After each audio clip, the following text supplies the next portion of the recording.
Isang matinding banatan supalpalan sa nangyaring paghaharap ng pro-Duterte at anti-Duterte. At Senador Amy Marcos may matinding ibinunyag.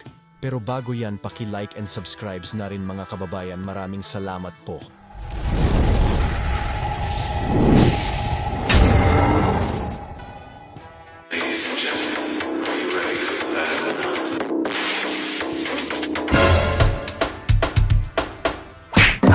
Ang pagsuko sa droga, hindi yan magic formula para sulbahin ang lahat ng kabulukan sa gobyerno. Kaya na naman tayo, ginagamit na naman natin ang droga bilang pinagkakasya natin ang problema ng buong bayan. Yan ang magiging problema na. Yan ay tukhang mentality ni Duterte. May sagot po ba kayo doon? Kinakailangan malinaw sa atin, bakit ang mga security guard bago ma-hire sa trabaho, kinakailangan sumailalim sa drug testing? Ang pagiging opisyal ng gobyerno, ikaw ay humihipo ng pera ng mamamayang Pilipino. Higit na mataas dapat ang standard natin sa mga naglilingkod sa gobyerno. Attorney Espiritu? Bakit hindi tayo magkaroon ng competency test, integrity test, honesty test, at mahigit sa lahat, pro-masa test? Yan ba yung bangayan ni Marcos at Duterte? Yan ba may kinalaman yan sa sahod na hindi nakabubuhay ngayon? Yan ba may kinalaman sa kontraktualisasyon na nagpapahirap sa ating mga manggagawa? Yan ba may kinalaman sa kahirapan? Yan ba may kinalaman sa presyo ng mga bilihin? At yan ang mga nararamdaman ng taong bayan sa ngayon, hindi yung bangayang Marcos at Duterte. Ang usaping droga ay hindi pangayan ng dalawang nagbabanggaang pamilya sa politika. Ito ay tunay na nangyayari at nagaganap sa ating bansa. Kaya ako ay naninindigan na dapat sumailalim ang lahat ng opisyal ng pamahalaan at simulan natin sa tanggapan ng Pangulo. Maraming salamat po kay Attorney Rodriguez and kay Attorney Espiritu. Dapat lang kasuhan si dating Presidente Duterte at long overdue na ito. Libo-libo ang pinapatay ni Duterte pero wala pang napapanagot. Sinasabi natin dito na dapat ay yung kaso na ito ay matagal na, pati na rin siguro. Senator De La Rosa? Sagot ko dyan is conditional, no? Hybrid. Pwedeng yes, pwedeng no. Yes, in the sense na nobody is above the law. Kapag mayroon siyang nagawang kasalanan, kasuhan natin. Pero kung wala naman siyang nagawang kasalanan, huwag mo siyang kasuhan base doon sa kaso ng ibang tao. Because guilt is personal. Huwag po nating ipaangkin kay Pangulong Duterte yung kasalanan ni Ninja Caps. Kaya po, after 3 years na tapos siya sa Pangulo, walang kaso. So, mismong siya, si President Duterte, ay umamin na pumatay siya ng tao. Kaya kailangan siyang kasuhan. At ito, sino ba yung nagdisenyo ng mga policy na ito? Siya rin.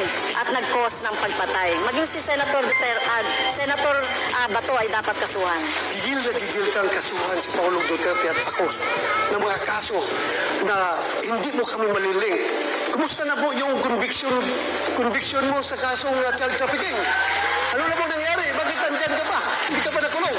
Ang ordinaryong tao nagtatanong, porque congresswoman ka, hindi ka nakulong. Ang ginawa po natin na pagre-rescue, tama lang po yung ginawa ko na pagre-rescue sa mga teachers, sa mga bata na biktima ng mga harassment, intimidation at threat doon sa sinasabi ni Senator Bato na kaso. So kung sino mang mga teachers, gagawin yon. Ano pong rescue na pinagsasabi niya?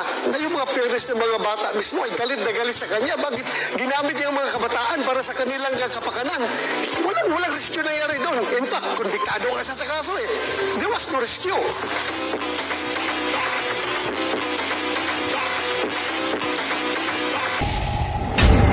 Bilang manang, responsibilidad ko na sabihan siya, na warningan siya na baka ito ang magpapahamak sa'yo. Oh. Ayun. So may basehan ang pag-question sa budget. Oo naman. Sige, anong Hindi nga basehan? ako pumirma eh.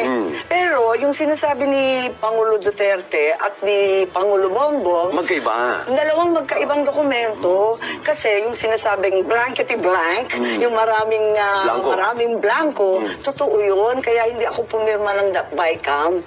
Kasi walang laman nakakatakot. The amount of, open parenthesis, blanco, close parenthesis, ilang pahina yun? So hindi obra sa'yo na aayusin? Sabi ni Kimbo, ayusin ng mga technical experts daw. Aray ko. So hindi obra sa'yo Aray ko, yun? Hindi pwede yan. Alam ninyo, yung pinakamalaki, pinakadakilang kapangyarihan ng budget at ay nasa Kongreso at Senado. Hawak yan ng hindi ng Pangulo. It's the power of the purse that belongs entirely to the legislature. Kung mga technical at kung sino-sino ang magpipilin the blank, nakaka-nervous yata yun. Huwag tayong papayag. At saka hindi naman technical. Isipin nyo, ilang trilyon yon? 1.3 trillion sa DPWH budget. One line lang ang paliwanag. Various infrastructure projects. Ang tanong, sino si VIP? Mga VIP lang ang nakasulat Oh. So, ang sinasabi itago ninyo- natin sa pangalan ng, di ba? Sino? Sige, Ewan, pangalanan mo. di ko alam. Pangalanan Bakit mo. VIP? Kasi wala nga nakalista 1.3 trillion. Walang listahan. Sino nga may pakana Tama nun? ba yun? Hindi ko alam. Oo. Basta dumating na lang sa amin na ganun. So ang sinasabi mo ay labas dito ang presidente. Palagay Walang ko. problema ang presidente. Ang may problema dito ay yung legislatura. The House and the Senate leaders. Hindi ko alam kasi yun nga, nung pinapunta kami sa BICAM, napunta akong minsan. 1 minute lang, nag-picture lang. Ganun lang, tapos na? Oo, tapos na. Di nag-alisan na kami. Sabi ko, ano ba yun? Picture. Hindi, ibibigay sa'yo. Di tanong na ako ng tanong kasi sina-follow up ko yung mga flood control. Di ba, yun kasagsagan yun ng 6 na bagyo. Inaasahan niya ng tao. Nasaan na? Naku, wala. Naku, talaga nervous ako. So, sabi ko, diisan tayo. Hindi ko mapipirmahan yung mga blanco-blanco na yan.